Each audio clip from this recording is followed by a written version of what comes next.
Paz e graça para você ligado nessa emissora. Começamos agora o seu programa de reflexão, entrevistas e debates de todas as noites. Hoje, o Vejam Só Entrevista, como todas as sextas-feiras. Os debates ficam com o Zeca e a gente fica aí com o filé mignon, né? São as entrevistas VIP de toda sexta-feira à noite. Hoje recebendo o Dr. Tiago Rafael Vieira, que veio lá de Porto Alegre, no Rio Grande do Sul, para participar do debate conosco. Seja muito bem-vindo, Dr. Tiago. Paz e graça. A graça e a paz do nosso Senhor Jesus Cristo. Muito obrigado, pastor Heber. Muito obrigado à Rede TV. É uma alegria, uma honra estar aqui no Vejam Só. Muito boa noite a toda essa grande assistência, essa grande audiência que o Vejam Só tem. A audiência que eu me somo já há muitos e muitos anos. Então, eu reitero a minha alegria de estar aqui com o senhor, falando desse tema que nos é tão caro há tantos anos, que é a liberdade religiosa e a liberdade de culto. Doutor, o senhor é membro da Igreja Batista Filadélfia. Exatamente. Onde ela fica lá em Porto Alegre? A Batista Filadélfia, ela fica na cidade ao lado de Porto Alegre. Eu sou de Porto Alegre, mas a Batista Filadélfia fica em Canoas. Foi meu tio que fundou ela em 1981. Hoje o meu primo, pastor Gilberto, maior pastor do Brasil, porque tem 2,10 metros, ele é o pastor titular, então eu me desloco até a cidade vizinha, porque além de tudo tem um valor sentimental ali, então eu congrego em Canoas. Muito legal, muito obrigado pela presença do senhor. O Dr. Tiago Rafael Vieira, ele é presidente do Instituto Brasileiro de Direito e Religião. Daqui a pouquinho ele vai explicar exatamente o que é o IBDR. Né? Além de ser professor de História da Igreja e autor de vários livros. O debate que se instalou na nossa nação, promovido por evangélicos, diga-se de passagem, é de que tem havido nos últimos tempos, bem recentes, um certo cerceamento das autoridades civis e do judiciário, em algum aspecto, a liberdade religiosa aqui no Brasil. Temos, inclusive, um exemplo aí bem recente de um decreto, não sei se a palavra é essa, né? Do governador de um estado brasileiro, exigindo passaporte de vacina para a frequência aos cultos. E depois a gente vai analisar direitinho isso, mas me parece que a restrição é só aos cultos e não aos outros. Por exemplo, viajar de ônibus ou de trem, ou ir à escola, enfim, o passaporte não seria exigido para mais nada, exceto para as igrejas evangélicas ou igrejas em geral. Então, isso suscita, entre outros acontecimentos recentes do país, a seguinte questão: há, como alguns alegam, ou não, ameaça real à liberdade religiosa no país? Você vai assistir a matéria que apresenta o tema e depois o nosso especialista de plantão vai nos mostrar direitinho, tintim por tintim, o que é que está acontecendo. Vejam só. O calendário do Brasil é marcado por uma data especial em 7 de janeiro, o Dia da Liberdade de Culto. A primeira lei, nesse sentido, foi assinada pelo presidente Marechal Deodoro da Fonseca em 1890. Na Constituição Brasileira de 1988, o artigo 5º trata do assunto. É inviolável a liberdade de consciência e de crença, sendo assegurado o livre exercício dos cultos religiosos e garantida na forma da lei a proteção aos locais de culto e às suas liturgias. Na Declaração Universal dos Direitos Humanos, o artigo 18 prevê a qualquer pessoa o direito de escolher uma fé e segui-la. Todo ser humano tem direito à liberdade de pensamento, consciência e religião. Este direito inclui a liberdade de mudar de religião ou crença e a liberdade de manifestar essa religião ou crença pelo ensino, pela prática, pelo culto e pela observância, isolada ou coletivamente, em público ou em particular. Mas esse direito não é respeitado em todos os países. Temos várias missões que trabalham para que cristãos que enfrentam perseguição por seguir Cristo tenham esse benefício garantido. A grande questão é que muitos afirmam que essa segurança garantida pela Constituição parece estar ameaçada. Será que o Brasil entrará nesse mapa da perseguição religiosa? Vamos conversar sobre o tema. Fique ligado, o Vejam Só está apenas começando. Muito bem, muito legal a matéria para variar, né? A nossa equipe é bastante pequena, os recursos são bastante escassos, mas eles produzem coisas valiosíssimas, né? Preciosas. Parabéns à equipe.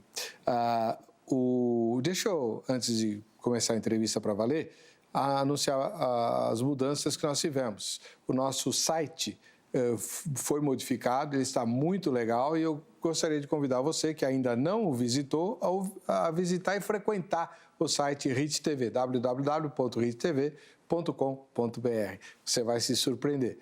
Vai lá, confere.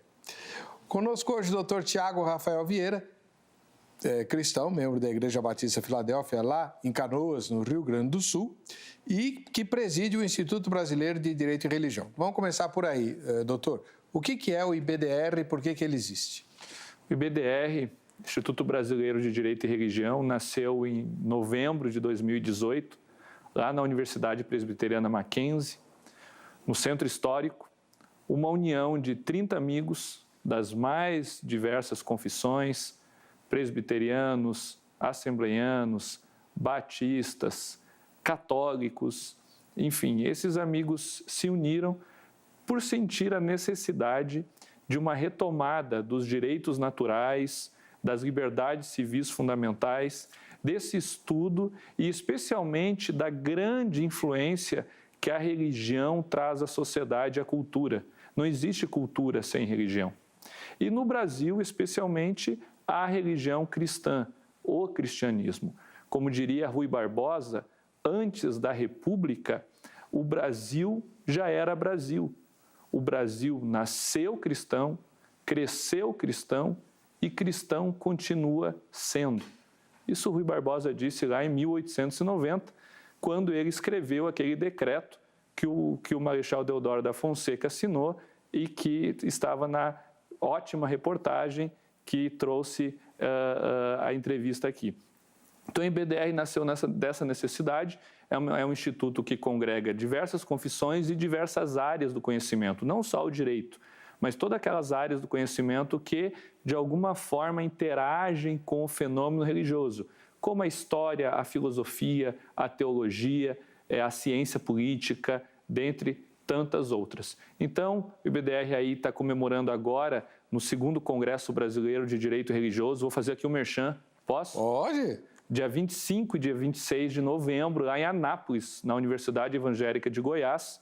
Nós estaremos comemorando os 3 anos do Instituto, inclusive com o pianista Álvaro Siviero, estará lá conosco. Você já está convidado, entra aí no site do IBDR, faça a sua inscrição. Então, o objetivo do IBDR, pastor Eber, é exatamente esse, é promover o direito natural, as liberdades, a autonomia do direito religioso, especialmente a liberdade religiosa. Temos a honra aí de sermos presididos honorificamente pelo Dr. Ives Gandra da Silva Martins, que, ao meu ver, é o maior jurista vivo do Brasil hoje. Não só ao seu ver, né? Acho que de todo mundo, né? Ele é uma referência ambulante. Isso aí. O senhor trouxe alguns livros, vamos falar deles? Vamos. Eu tenho várias perguntas, depois aí a gente acaba não apresentando os livros. Eu vou falar aqui do Direito Religioso, que é a nossa obra aí que já está desde 2018, que está na 3ª edição, essa aqui publicada pela Vida Nova. Prefácio... Então, o senhor tem que segurar ele aí, para a gente ver. Vai falando. Prefácio do Dr. Ives Gandra da Silva Martins, prefácio com enfoque teológico do reverendo Frank Ferreira. Então, uma obra aí que é um manual do direito religioso. É a igreja, pastor, é o beabá da igreja. Todo pastor tem que conhecer. Todo pastor tem que conhecer. Foi uma obra escrita para pastor, é um manual mesmo. É seu esse livro? É, meu e do Jean Regina. Tá. Eu e o Jean Regina, que é meu parceiro aí, advogado comigo há 20 anos defendendo a liberdade religiosa.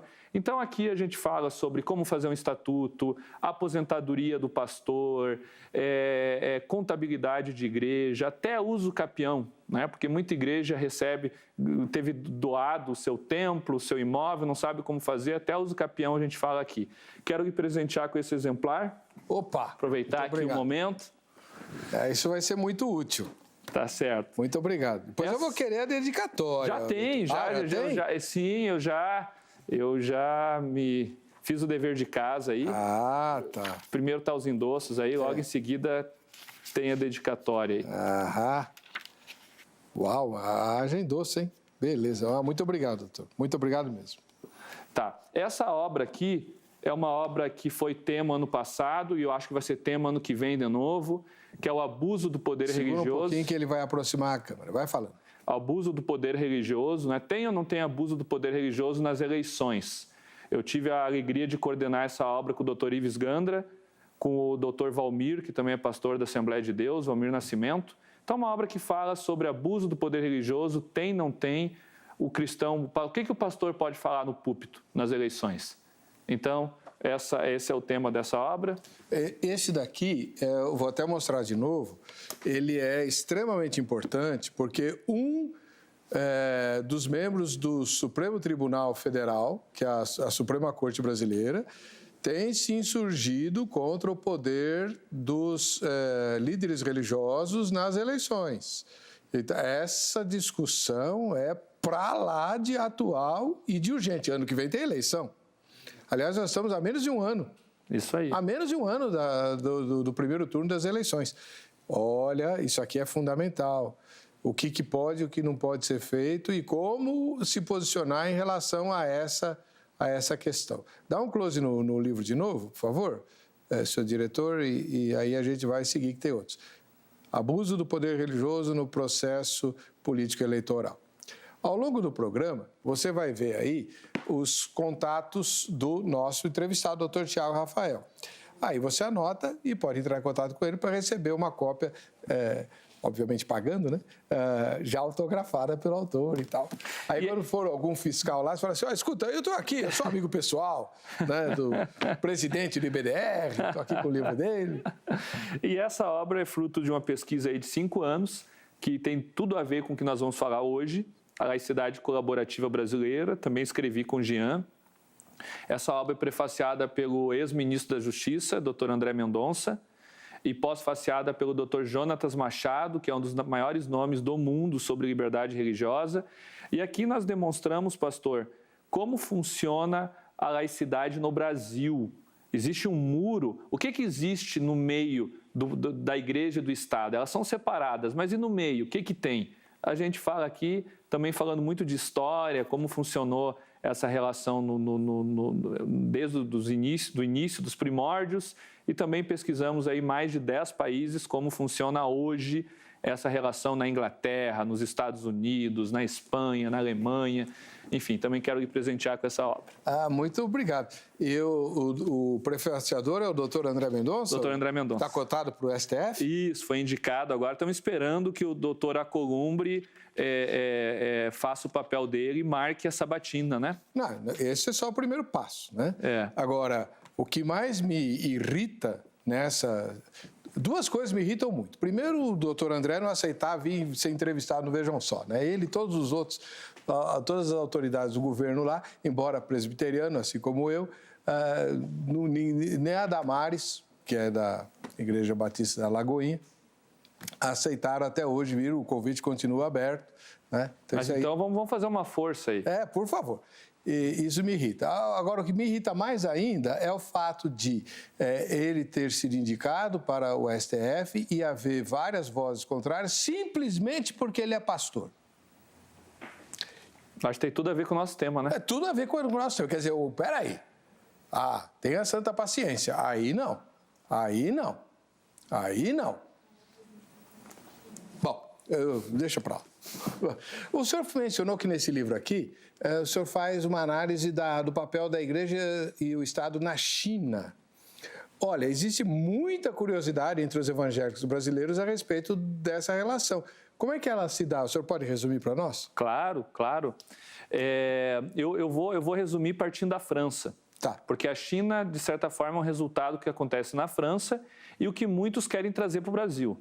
Na França, você tem um laicismo. O que é o laicismo? O laicismo é um movimento ideológico que tem como objetivo empurrar a igreja e a sua influência para o espaço privado, para dentro da casa das pessoas. A fé não pode ter voz. né? Então, a fé não pode ter voz no espaço público, a fé não pode influenciar as eleições, não pode influenciar o voto, não pode influenciar nada. Reze em casa, que foi o que eu ouvi, inclusive, pastor, lá no Supremo Tribunal Federal, quando da DPF 811, eu ouvi ministros falando isso. Quer rezar? Reza em casa. Isso é um absurdo, isso é a ideia da França. Por que eu estou falando da França e não da China?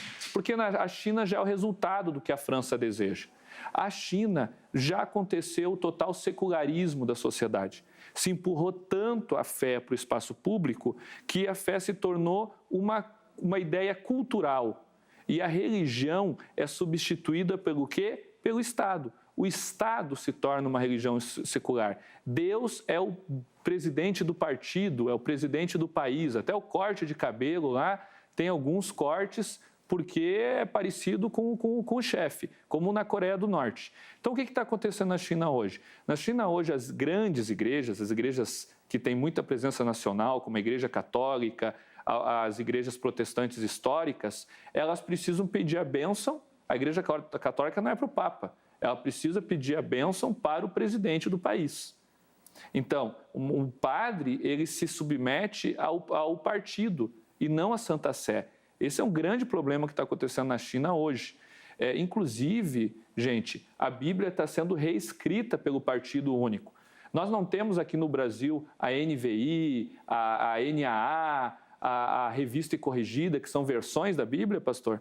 Lá vai existir a versão do partido. Inclusive, tem um artigo aí em inglês, você pode procurar no Google, do Mike Pompeo, que conseguiu acesso a trechos dessa tradução, que está em sigilo, está em segredo. E, por exemplo, a mulher adúltera. A mulher adúltera, todos conhecem a história, Jesus diz que quem não tem pecado atire a primeira pedra, todo mundo vai embora, Jesus despede ela e diz, vai, não peques mais.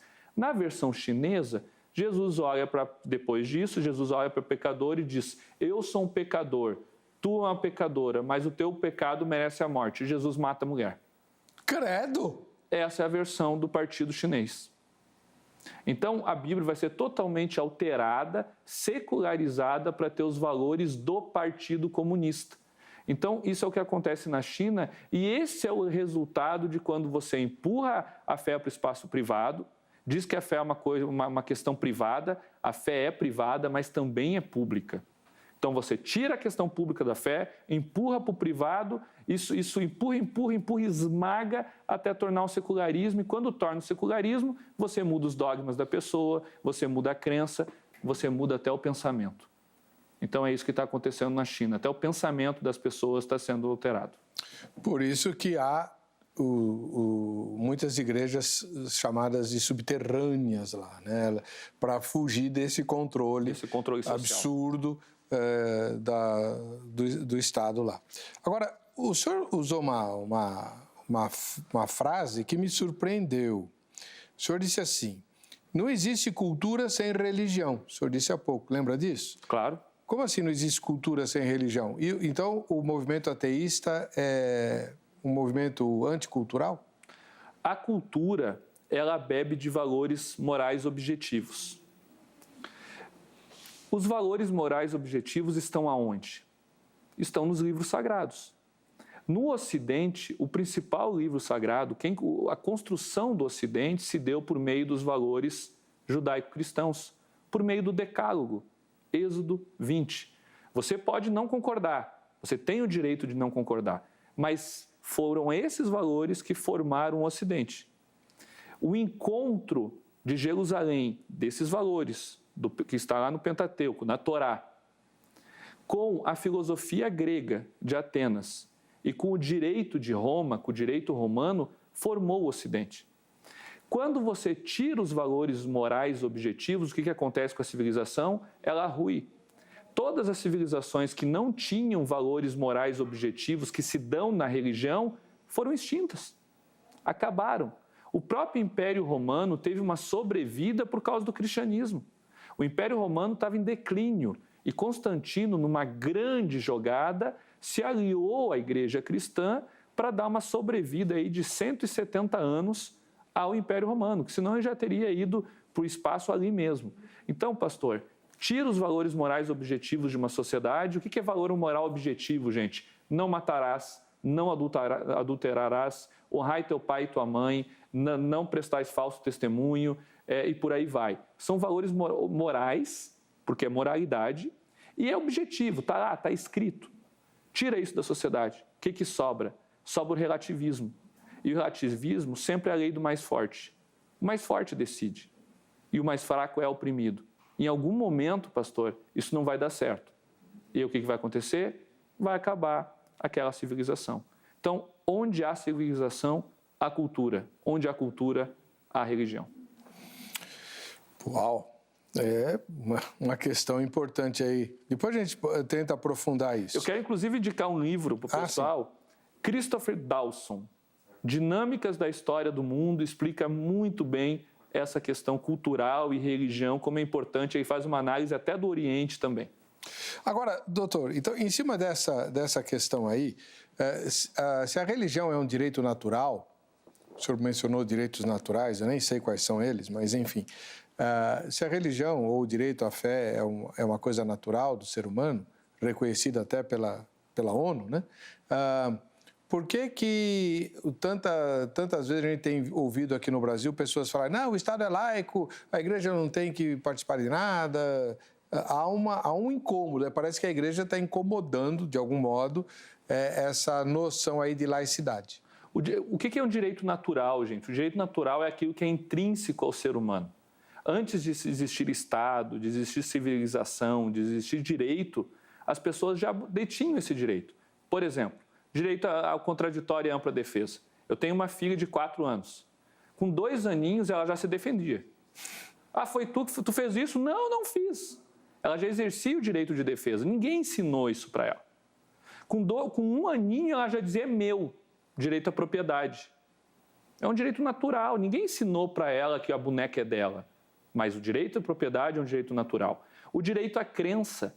Não é o Estado, não é alguém que tem que impor. Inclusive, a Carta de Tolerância de John Locke, porque lá tinha um problema, né, que existia uma imposição da religião, a igreja anglicana brigando com os puritanos, a igreja católica com os protestantes, imposição, né?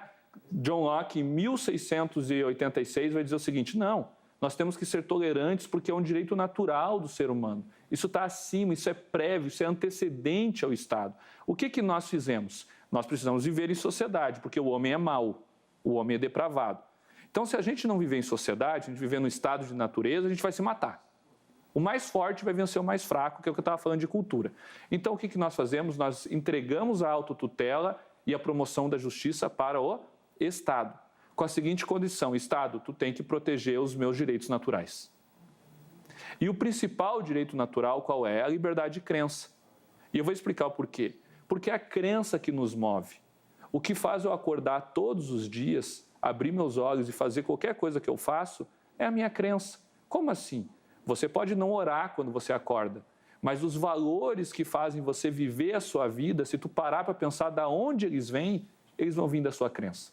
E aquele que não tem crença, até não tendo crença, ele precisa de ter um paradigma. Para ele não ter crença, ele precisa da crença para dizer que não acredita naquilo. Uhum. Né? Então, a crença é íntima, a crença nasce no coração, você pensa, você raciocina, passa pela razão e a partir disso você vive. E qual é que é o problema que a gente está tendo no Brasil hoje? No Brasil está tendo uma confusão do que é Estado laico. Estado laico não tem nada a ver com não poder viver a sua crença, porque o Estado laico é exatamente o poder viver sua crença. Os puritanos fugiram da Inglaterra por perseguição da igreja anglicana no Mayflower, foram para os Estados Unidos, desembarcaram em Plymouth e lá formaram os Estados Unidos. E qual foi o direito que eles mais protegiam? A liberdade religiosa, a liberdade de crença, porque foi isso que fizeram eles saírem do país natal deles. Né? Então, gente, a liberdade de crença formou os Estados Unidos e formou também o Brasil. Né? Então, o que o Estado tem que fazer? O Estado tem que proteger a minha crença. O Estado tem o seguinte papel, olha, a igreja não está dentro do Estado, o Estado não está dentro da igreja, mas eu reconheço a importância da fé porque o homem é dual, O homem precisa da espiritualidade e, se ele precisa, eu tenho que proteger a sua espiritualidade. Como é que eu faço isso? Primeiro, não se metendo. E segundo, garantindo que eu possa exercer ela, inclusive no espaço público. Qualquer democracia, pastor, tem como princípio básico o pluralismo de ideias. E o que é pluralismo de ideias? É várias ideias diferentes na praça pública. E o que é liberdade religiosa? É a permissão o direito de várias crenças aonde? No espaço público. Veja, as maiores democracias do mundo possuem como primeiro direito a liberdade religiosa. Você não vai ter uma democracia se você não tiver liberdade religiosa. E o que é liberdade religiosa? O direito de eu exercer minha crença onde eu quiser. Isso é uma laicidade. Tem havido uma discussão bem interessante, importante, já há uns 2, 3 anos, na França, porque a França quer impedir os imigrantes muçulmanos, as imigrantes muçulmanas, de usarem o véu, né? Eu queria que o senhor falasse um pouco disso. O Estado estaria se metendo aí no... Exato. Inclusive, foi aprovado esse ano, em maio, na Câmara dos Deputados, outra medida, que foi para o Senado, na França, de que todas as religiões vão ter que prestar contas da sua contabilidade para o prefeito. Então, se a contabilidade não tiver exatamente como manda a regra municipal, a igreja vai ter uma multa milionária, ou seja, vai ser fechada. Isso já passou na Câmara dos Deputados. O que existe na França? Existe um controle social enorme da influência religiosa. Então, a França, isso é fruto do iluminismo, da Revolução Francesa, né, daquela ideia de tirar a fé do espaço público, porque, segundo a metodologia científica iluminista de Voltaire, a fé não pode ser provada. Então, se a fé não pode ser provada, ela não pode estar no espaço público. Só que ninguém disse para o Voltaire, ninguém perguntou para o Voltaire na época, se a metodologia dele poderia ser provada, né? E tanto é que a metodologia dele deu errado, que milhares de franceses morreram na guilhotina.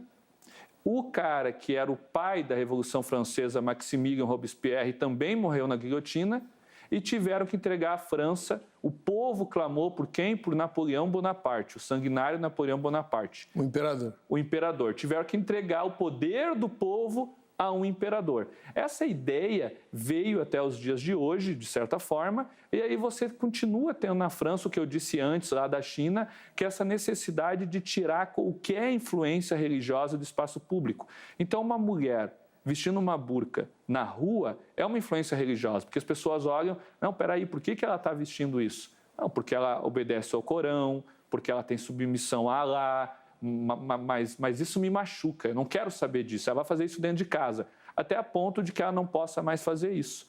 Por exemplo, a Carta de Laicidade Francesa, no artigo 14, pastor, diz que as crianças não podem entrar na escola com nenhum símbolo religioso.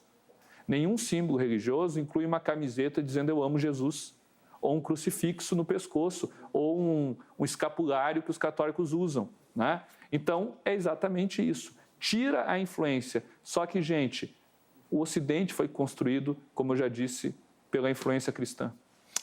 Vamos lá, eu esqueci da enquete, você tem que se manifestar. Vamos lá para a enquete? Em sua opinião, a liberdade de culto está ameaçada no Brasil? Sim ou não? E ao final dessa edição a gente vai conferir o resultado parcial da nossa enquete. Agora, doutor, falando sobre símbolos e coisas que tais, uma das bandeiras da Revolução Francesa era o laissez-faire e laissez-passer. Isso não vale para a religião? Eu acho que não, exatamente pela importância que a religião tem na construção da sociedade. Porque a religião, ela constrói a sociedade a partir do momento que ela informa e forma a cultura. Então, você não consegue tirar a religião da comunidade política e da formação da comunidade. E não é só a religião cristã, gente, são todas as religiões. A gente fala muito do cristianismo aqui, porque é do cristianismo que o Ocidente bebe, né? Por que o Ocidente bebe do cristianismo? Porque os valores que estão lá no Antigo Testamento são os valores que formaram o direito que como nós conhecemos aqui no Ocidente. Então, você não consegue tirar a religião, você não consegue tirar a religião do campo de influência. E quando você fala separação igreja-estado, esse muro é um muro que está muito mais... ele existe, foi construído muito mais para proteger a igreja, muito mais para proteger os fiéis do abuso do Estado, do que o contrário, né? Então, na verdade, esse muro que existe, esse muro no sentido assim de separar, né, tem muito mais a ver com a proteção aos religiosos e não ao contrário, né? Então, eu acho que houve um erro muito grande na ideia francesa de ver a religião no espaço privado, de ver a religião totalmente privada, totalmente fora de qualquer zona de influência, porque isso acaba acontecendo, o que nós estávamos conversando antes do programa, que é a própria e aqui no programa mesmo, que é a própria destruição da civilização. E veja, a França é o país que está com mais problemas na Europa hoje. A gente ouve falar de vez em quando, inclusive tem o filme Deus Não Está Morto, 2, se não me engano, ou 3, em que no próprio Estados Unidos existe restrição à liberdade religiosa em espaço público, como a escola, por exemplo.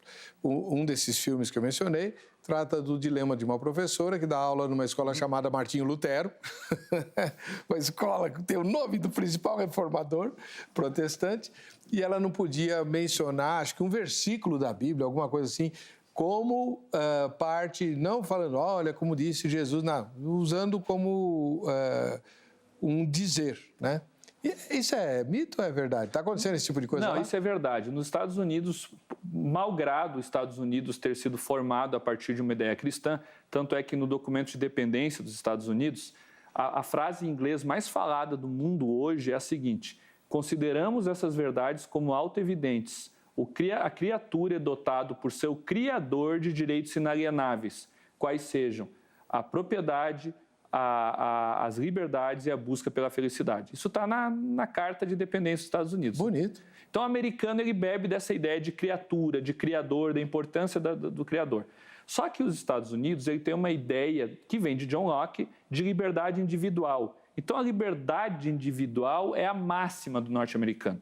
Quando você esquece a liberdade pública coletiva, que a liberdade coletiva tem a ver com Tomás de Aquino, com bem comum dos povos, com dignidade da pessoa humana, quando você pensa só na liberdade individual, acontece um fenômeno, pode acontecer um fenômeno, que foi profetizado por Alexis de Tocqueville em 1835, que é o seguinte: individualismo exacerbado, egoísmo. E aí, com o egoísmo, Deus se retira da equação. Deus se retira daquele espaço e o homem se torna o seu próprio Deus. Isso tem acontecido, infelizmente, nos Estados Unidos. A laicidade norte-americana, ela bebe da influência cristã, mas ela tem como ideia a liberdade individual. E a liberdade individual hoje nos Estados Unidos está, infelizmente, sendo secularizada. Mas mesmo assim, gente, os Estados Unidos, como a gente sabe, foi um país que foi formado por agregação. Então, eram estados independentes que formaram os Estados Unidos e, por causa disso, os estados têm muita autonomia. Então, essa questão da escola, por exemplo, depende do estado, pastor. Tem estado que você pode ler a Bíblia na escola, que você pode continuar tendo as influências cristãs na escola e até de outras religiões. Outros estados não. Então, isso vai variar até a questão do aborto. Tem estados que você não pode abortar com até 6 semanas, no máximo até 6 semanas. Califórnia, se não me engano, são 8 meses, né? Então, isso varia um pouco. Mas, de regra geral, o norte-americano se preocupa muito mais com a liberdade individual da religião do que a liberdade coletiva do culto. Entendi. É o individualismo exacerbado, como o senhor mencionou. Né?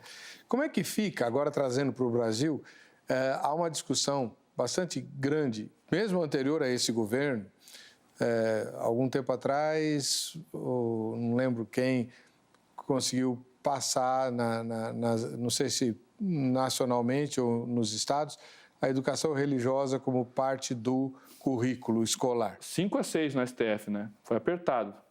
6-5, favorável a... Bem apertado. Bem apertadinho. Mas essa educação religiosa, no que ela consiste e ela está ameaçada, como nós evangélicos temos sentido? O artigo 210, parágrafo 1º da Constituição, que fala do ensino religioso, é a prova da nossa laicidade colaborativa e de como o Estado enxerga a religião como importante. Por quê? Porque o Estado diz o seguinte, olha, a religião é importante. As crianças precisam ter um acesso à religião. Se os pais não provêem isso em casa, de alguma forma isso tem que estar na escola. Porque o homem é dual. O homem é um homem, como diria Agostinho de Hipona, de 2 cidades. Então, de alguma forma, isso tem que estar na escola. Está na Constituição, gente. E aí isso foi uma briga, porque muita secularista dizia que não, de jeito nenhum. E se tiver na escola, tem que ser ciência da religião. Aí o STF disse o seguinte, não. Primeiro, não é ciência da religião, é religião mesmo. E segundo, pastor, isso é o STF dizendo, o Estado não pode dizer qual o currículo de um ensino religioso, porque aí ele vai estar afrontando a laicidade. Ele vai estar dizendo qual é a fé, qual é o dogma, como é que a religião funciona. O Estado, gente, não sabe nada de fé. Quem sabe de fé somos nós, somos os fiéis. E é a igreja. E quando eu falo igreja aqui, eu uso o termo constitucional, artigo 19, inciso 1º, igreja é sinagoga, é templo, é salão do reino, é terreiro de umbanda. Igreja eu estou falando aqui no conceito amplo, né? Então, gente, ensino religioso é exatamente isso, é as crianças terem acesso à religião e até confessional.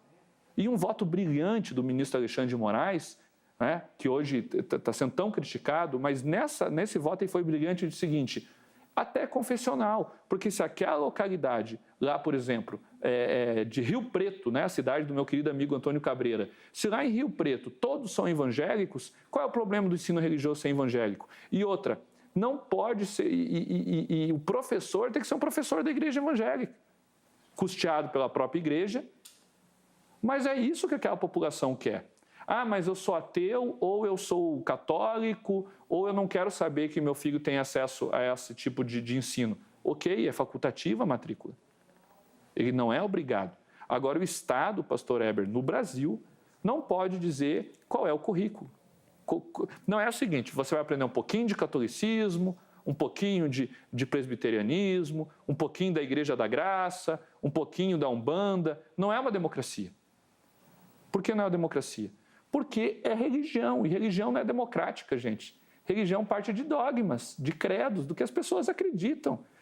Eu, quando estou aqui no meu coração, né, pensando em Deus, eu não vou fazer uma votação.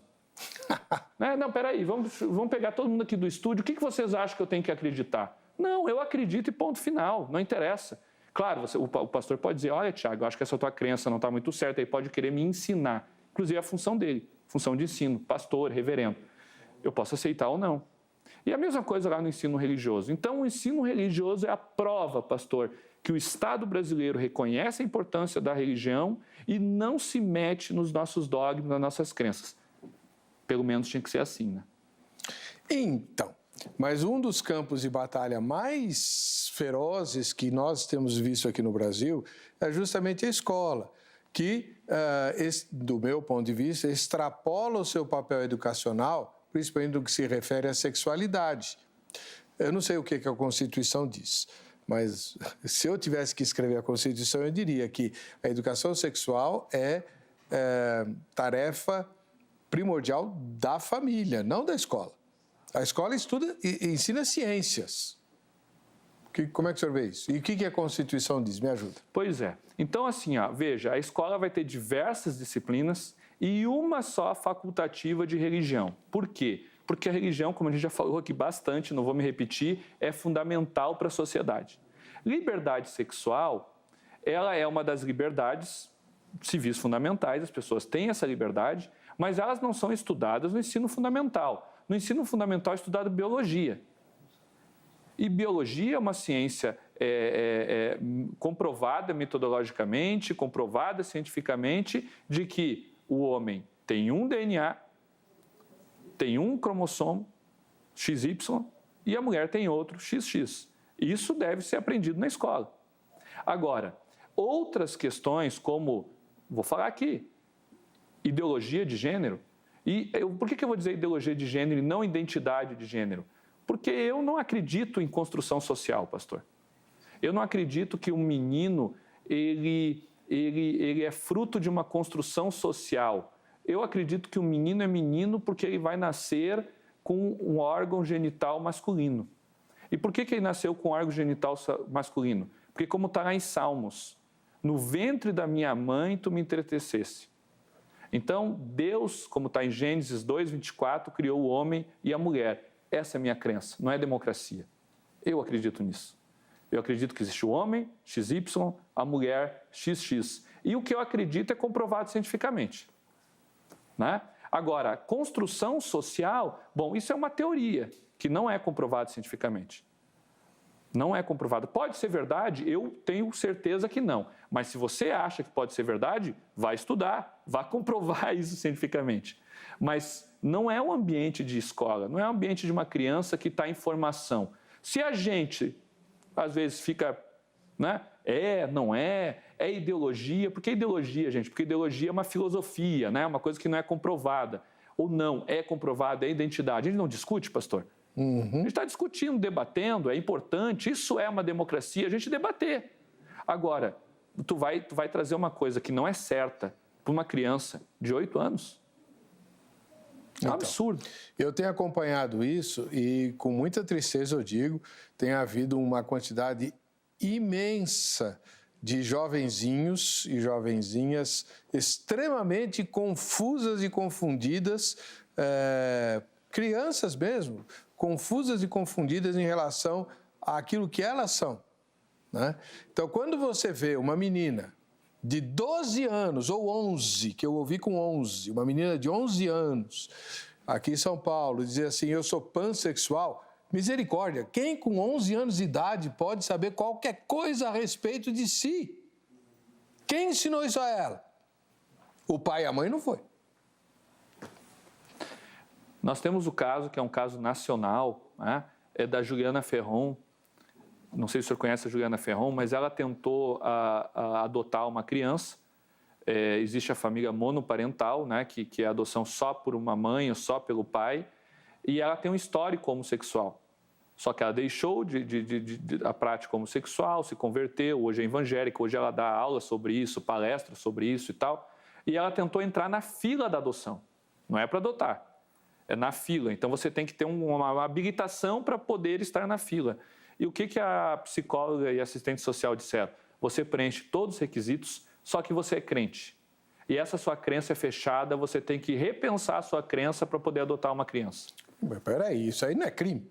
E a juíza disse o seguinte, olha, apesar da crença dela, a crença dela não é um problema, mas o laudo disse que ela é inapta. E o laudo disse isso. Por causa da crença. Por causa da crença. Então, nós apelamos, né? Está em fase de apelação, até fiz sustentação oral, deve estar sendo julgado aí, e vamos ver o que vai acontecer. Mas por causa da crença dela, ela que tem um histórico, inclusive, de homossexualidade, mas porque ela mudou, ela deixou de ser homossexual, ela está sendo privada de estar, não é adotar, é de estar na fila. Isso é uma violência à democracia, porque a democracia é pluralismo de ideias e ela não pode ter a ideia dela, ela não pode ter a crença dela. É uma afronta à laicidade, porque a crença dela e a religião é uma questão da vida dela e uma questão de ordem pública, porque é importante, mas que o Estado não pode dizer nada.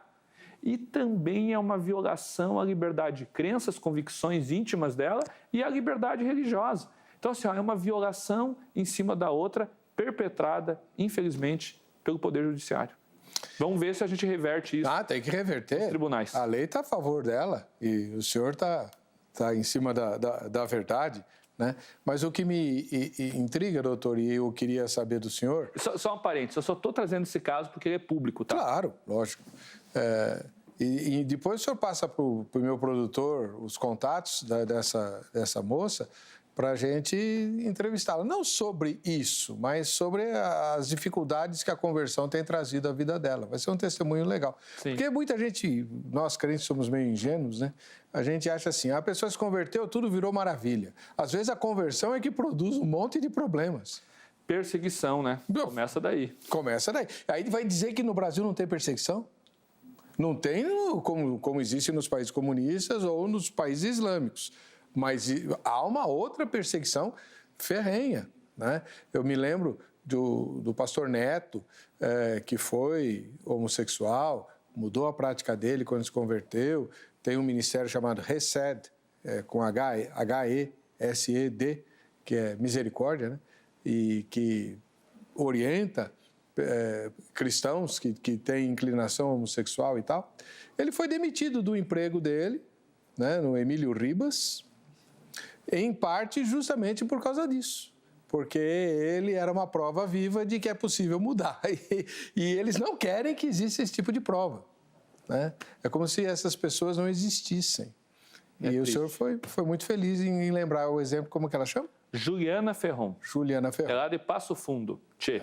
Então, o dia que ela vier passear em São Paulo, ela passa aqui e a gente faz uma entrevista com ela, porque infelizmente nós não temos verba nem para nada.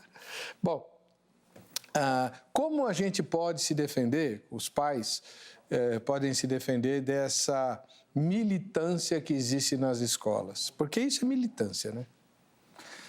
É um ativismo exacerbado.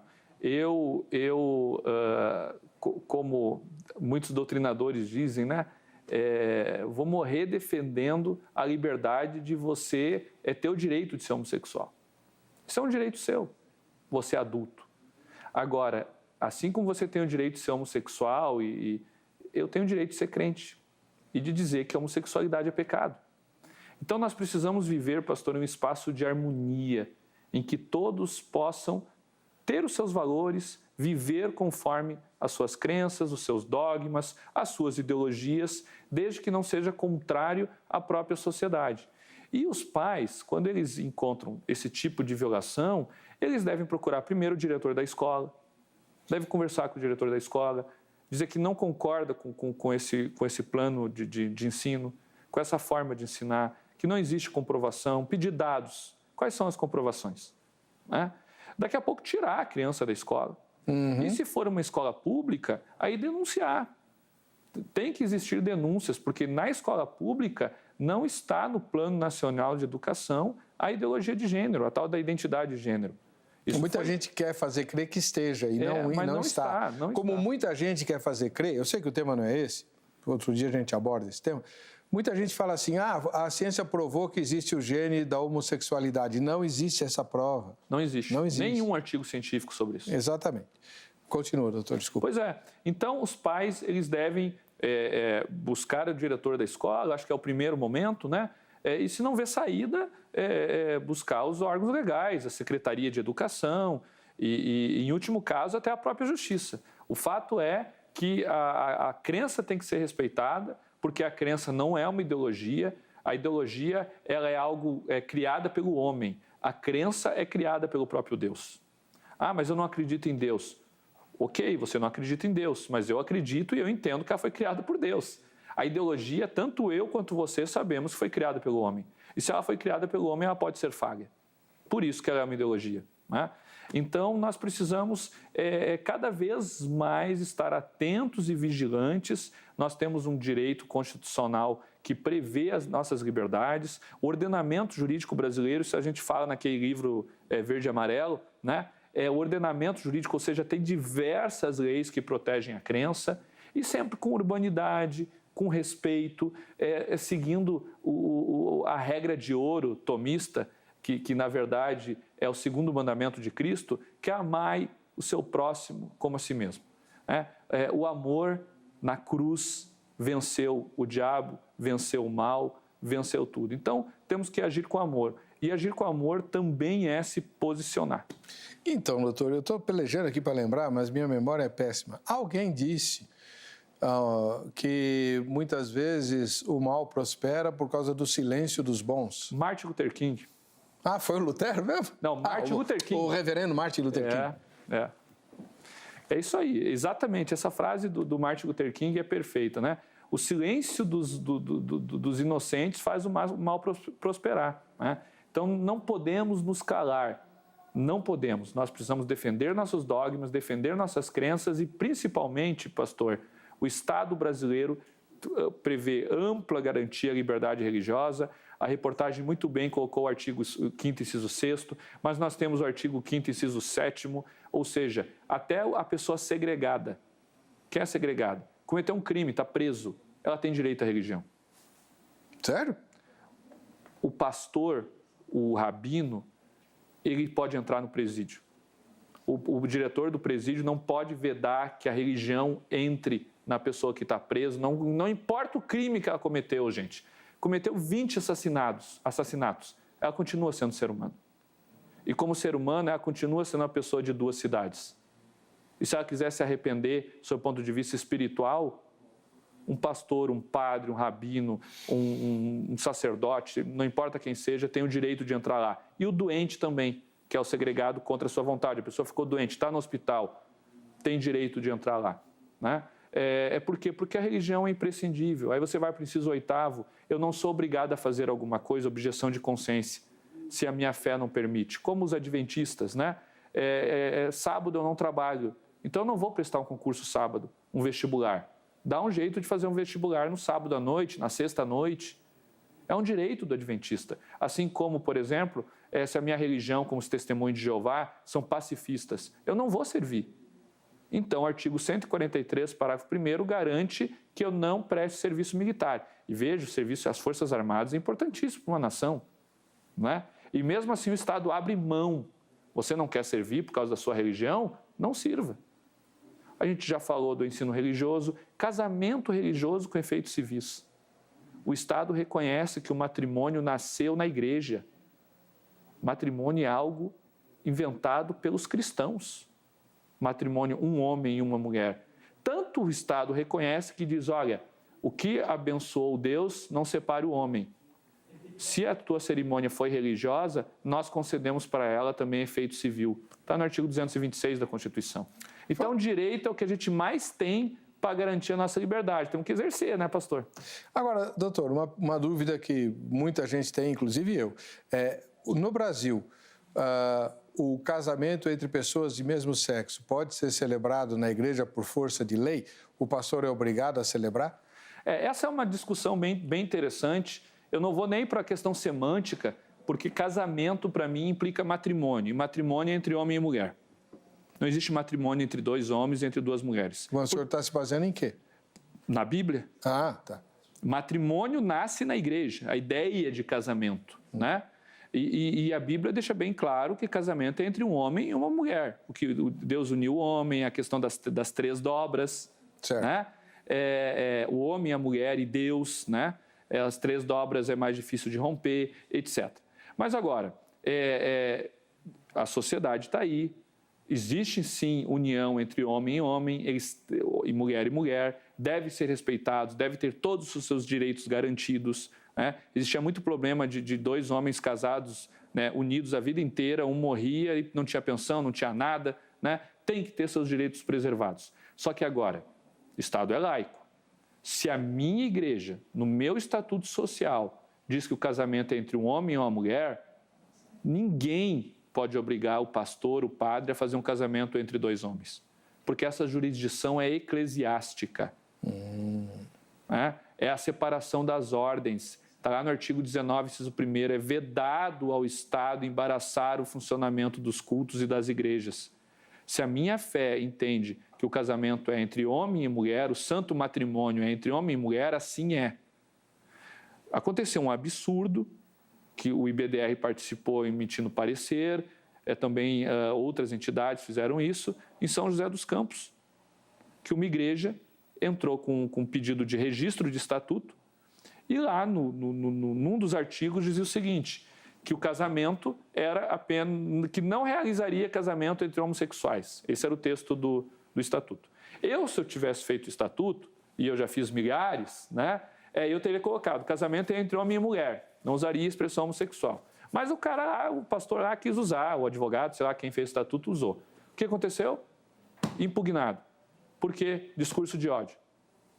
Discurso de ódio? Discurso de ódio.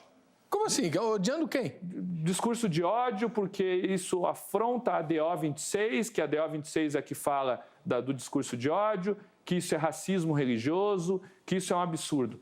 Odiando quem? Qual é a incitação à violência? Essa é a regra interna daquela igreja. E o artigo 44, parágrafo 1º do Código Civil diz o seguinte: é livre a estruturação, a organização e o funcionamento interno das organizações religiosas, vírgula, sendo vedado o poder público negar-lhes o reconhecimento. É vedado. O poder público tem que fazer o quê, pastor? Carimbar. Chancelar. Aí o escrevente lá, equivocadamente, diz que aquilo era um discurso de ódio, a DO 26, etc, etc, etc. Impugnou, né?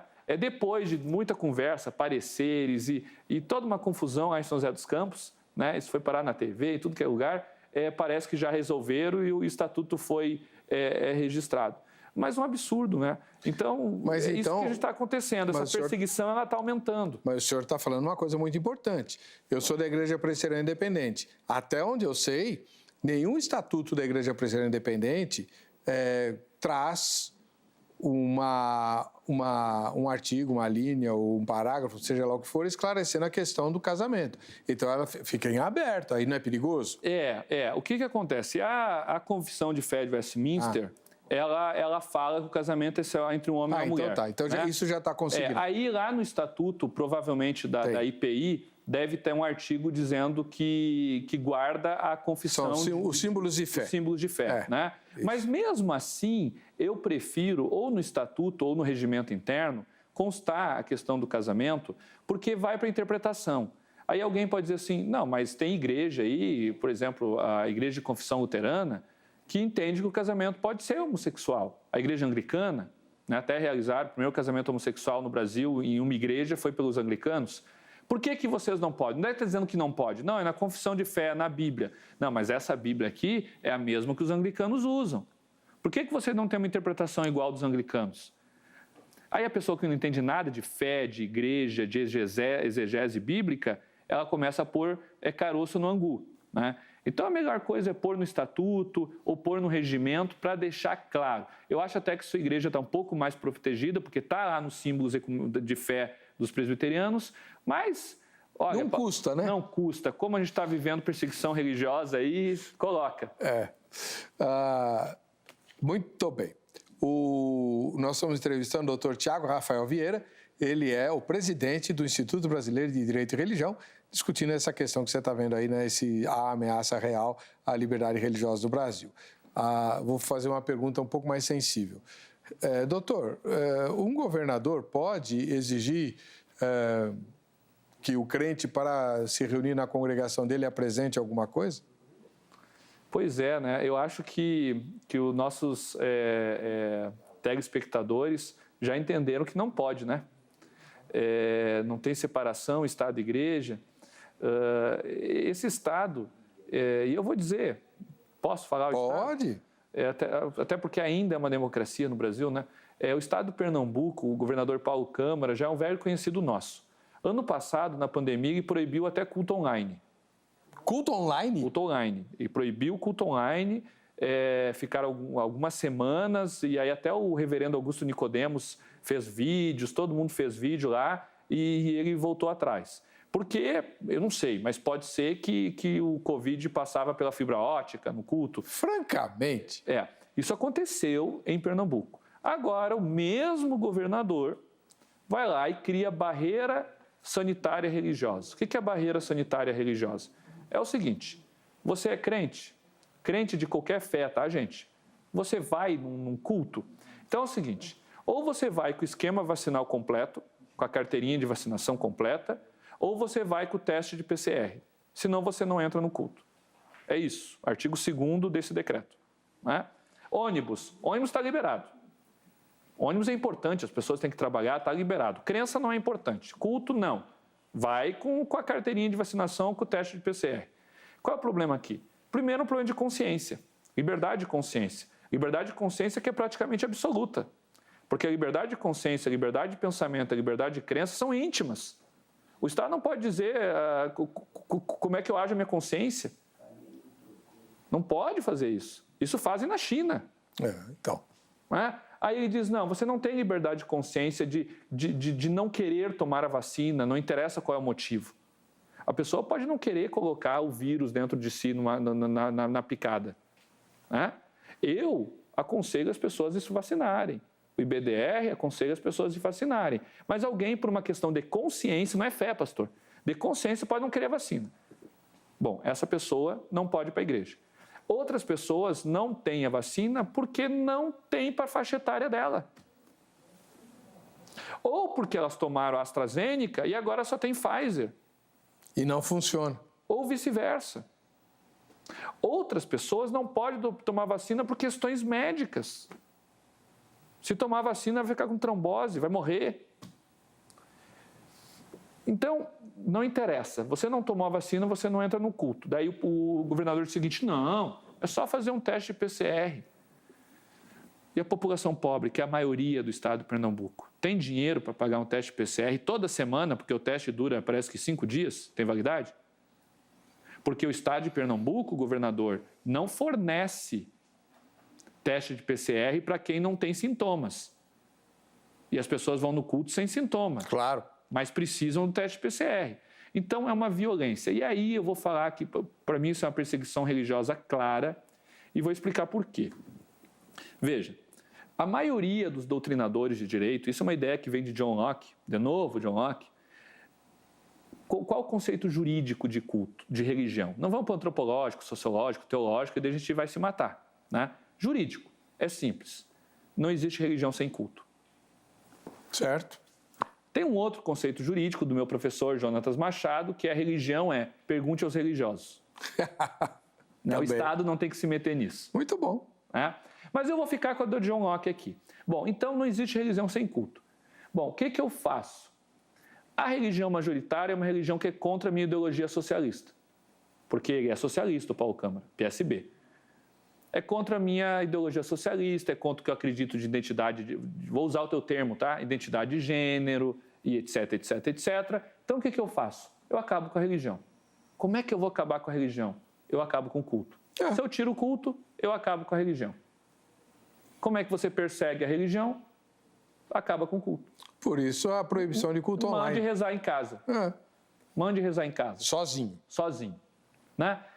Aí alguém pode dizer, não, mas não é a intenção do governador. Aí eu vou ter que lembrar aquela velha frase de não basta para a mulher de César ser honesta. Ela tem que parecer honesta. E aos nossos olhos, aos olhos da população brasileira, o governador de Pernambuco está parecendo que quer perseguir a religião. E o que pode ser feito nesse caso? Quem que pode, sei lá, anular isso aí? Tem que ingressar na justiça. Nós já entregamos o parecer do IBDR lá no Palácio, outras entidades entregaram, fizemos um movimento, isso está na TV, eu já falei para outros programas de televisão sobre isso, não aconteceu nada.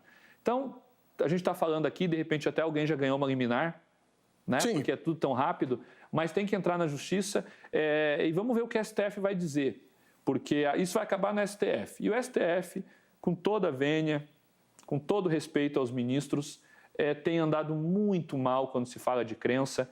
Eu estive na DPF 811, que é aquela que era para não permitir que as igrejas fossem fechadas no tempo de pandemia, o senhor lembra? Né? Acho que é maio desse ano, que o governador daqui do estado de São Paulo fechou as igrejas. E o que o Nunes Marques disse numa liminar? Olha, restrição, 20% das igrejas abertas, proporcionalidade. Quando tem colisão de direitos fundamentais, a gente age com proporcionalidade, não fecha, não acaba com o culto, quer acabar com o culto, acaba com a religião.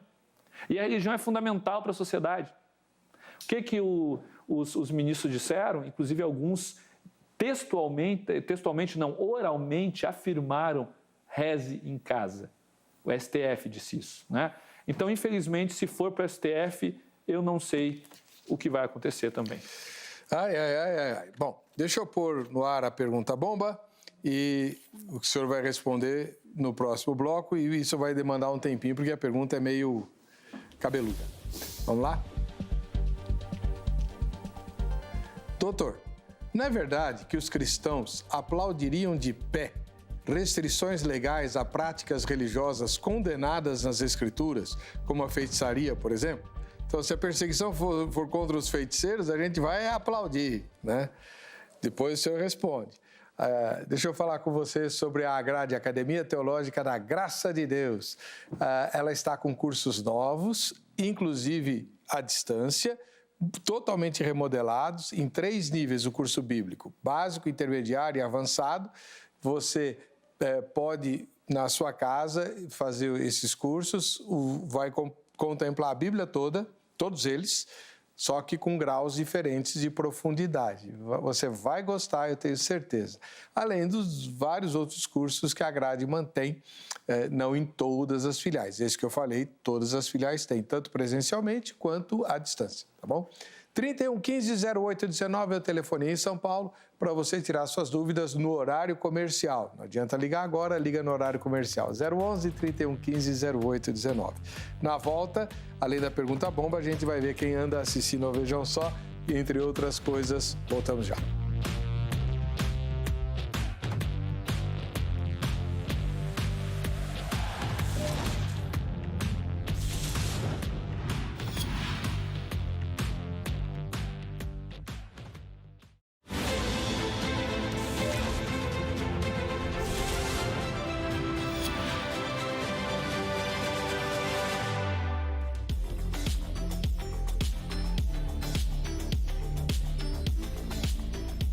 Muito bem, esse é o Vejam Só a entrevista e agora a gente vai conhecer quem anda nos assistindo. Bate a foto aí durante a exibição do programa, manda para nós, os endereços são Facebook, né, Programa Vejam Só, ou Instagram, @Programa Vejam Só.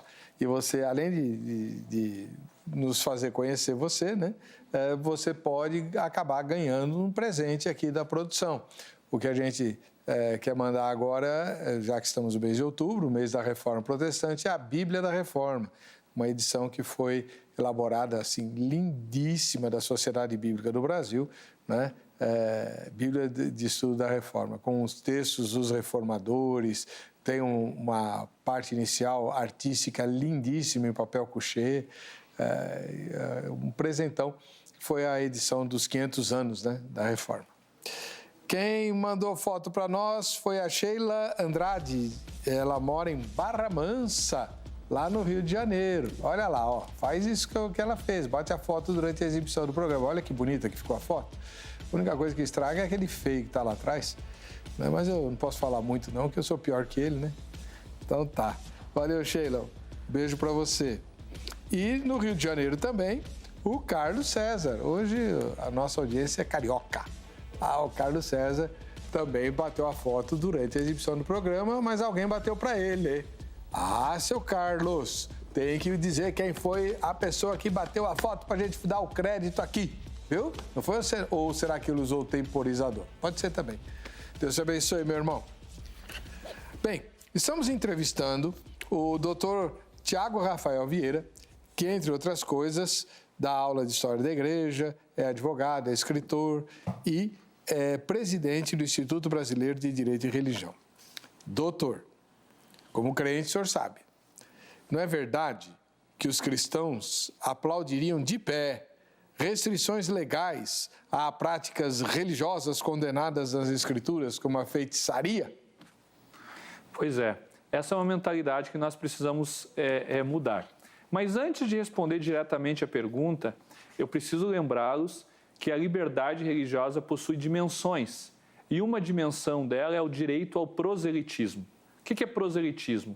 É o de conquistar adeptos. Então é do núcleo da fé cristã e de praticamente todas as fés, especialmente as universais, de você buscar adeptos para si. E esse direito é um direito constitucional e é um direito sagrado, porque é um direito que emana das próprias escrituras, do Corão, dos livros sagrados, de você fazer o ID, de você tem que fazer discípulos, você tem que pregar. Então, é natural que um religioso diga para outro, olha, a sua fé está errada, você tem que ter tal fé, que é a minha. Não é? Isso é proselitismo, isso é totalmente legal, constitucional e está nas declarações universais, nos tratados internacionais. tá? Agora, o que a gente não pode fazer, e aí a gente precisa lembrar dos próprios tratados internacionais, é obrigar as pessoas a ter a sua fé. Isso não pode, tá? E, respondendo objetivamente a sua pergunta, nós vivemos um Estado laico e um Estado, uma república que é assentada em um regime de governo democrático, um Estado de direito democrático, um Estado democrático de direito. E uma democracia tem como característica, eu já falei isso antes, o pluralismo de ideias. Ou seja, é um ambiente de liberdade que pode gerar diversidade. Pode ser que não gere, mas não existe diversidade se não existir liberdade. E para que eu tenha minha fé, os meus crenças, os meus dogmas garantidos, eu preciso respeitar os dos outros. Porque se eu impor os meus, um dia, obrigar os meus, um dia eu posso ser a minoria. E quando eu for a minoria, o que vai acontecer? Eu vou ser obrigado. O senhor vai ser obrigado. Isso é uma democracia. É o direito da minoria ter voz. Tocqueville já falava isso, hoje em dia, contemporâneo nosso aí, Norberto Bobbio, Robert Dahl. Então, a minoria precisa ter voz. Mas tem um porém. E este porém nós falamos no último capítulo do nosso livro, A Laicidade Colaborativa Brasileira. As fés, elas precisam objetivamente atentar para o bem comum. E quando eu estou falando objetivamente, qual que é a diferença de objetivo para subjetivo, gente? Vamos tirar esse juridiquês chato. Subjetivo é o seguinte, são ideias, é aquilo que é subjetivo, é aquilo que depende de discussão, o senhor tem uma ideia, eu tenho outra, até aquela questão que a gente está falando de ideologia de gênero, né? É subjetivo, pessoas defendem com toda a sua força contra e a favor. Objetivo, não. Objetivo, todo mundo concorda. Todas as pessoas concordam que matar alguém é errado. Inclusive, um parênteses bem rapidinho, quando foi feito o anteprojeto da Declaração Universal dos Direitos do Homem, que inclusive foi citado no início do programa, Jacques Maritain, um jurista católico, que foi um dos caras que escreveram essa declaração, mandou uma carta para todos os líderes mundiais, políticos e religiosos, dizendo, esses são os direitos universais do ser humano. Você concorda? Todos concordaram. No Japão, na China, muçulmano, cristão, na verdade, apenas 10 países em todo o mundo não ratificaram a Declaração Universal dos Direitos do Homem, porque esses valores são morais, mas são objetivos. Então, quando uma religião atenta contra esses valores, nós podemos dizer sim, não, nós vamos bater palma quando o Estado perseguir essas religiões. Feitiçaria. Se a feitiçaria tiver como objetivo matar crianças em rituais, ou como a igreja de Satanás, que você pode pôr no Google, a igreja satânica que tem nos Estados Unidos, né, que diz lá, se alguém entra no seu caminho, atropele-o, mate, acabe com ele. Essa religião, a igreja de Satanás, ela tem que ser perseguida pelo poder público. Ela incita o crime. Ela incitou o crime.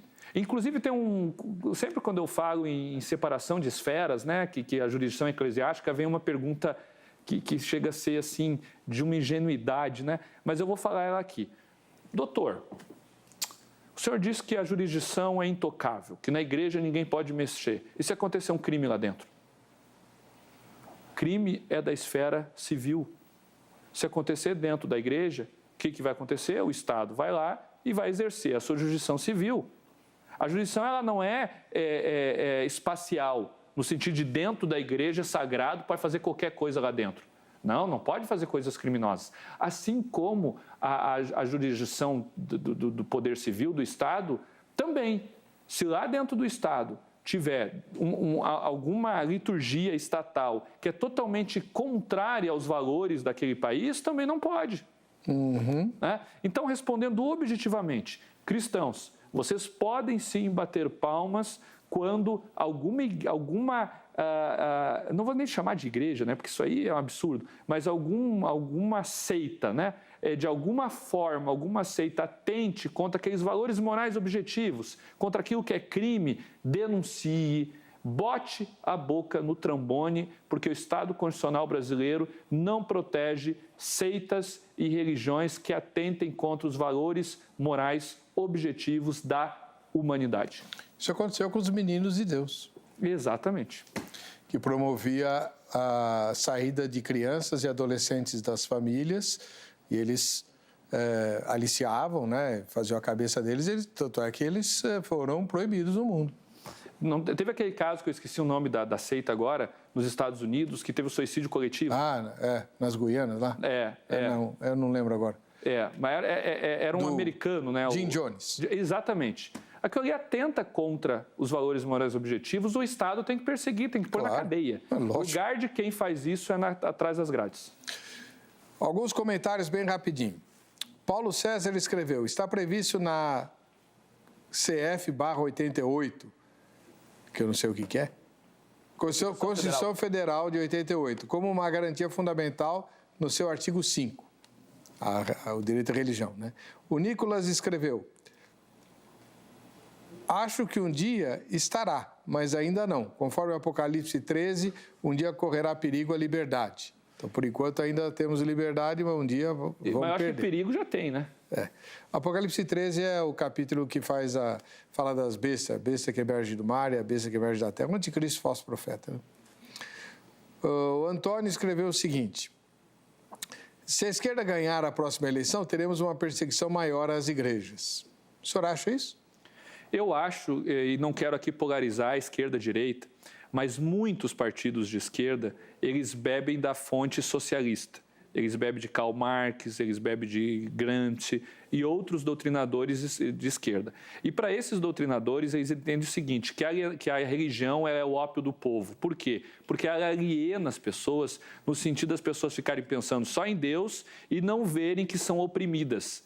Então, eu não me sinto oprimido porque eu fico pensando em Deus. Então, a religião tem que ser excluída para que eu veja que eu sou oprimida e então eu possa tirar os donos do capital e aí o proletariado assumir a política. Né? Então, por isso que muitos partidos de esquerda, eles têm esse viés e aí, sim, eles vão perseguir a religião porque a religião, na cabeça deles, aliena os oprimidos. Por isso que eu não consigo entender uma cantora evangélica de longa tradição aqui em São Paulo, ter se elegido várias vezes aí pelo Partido Comunista. Isso eu não consigo entender de jeito nenhum. No dia que você quiser vir aqui explicar, viu, irmã, você será bem-vinda.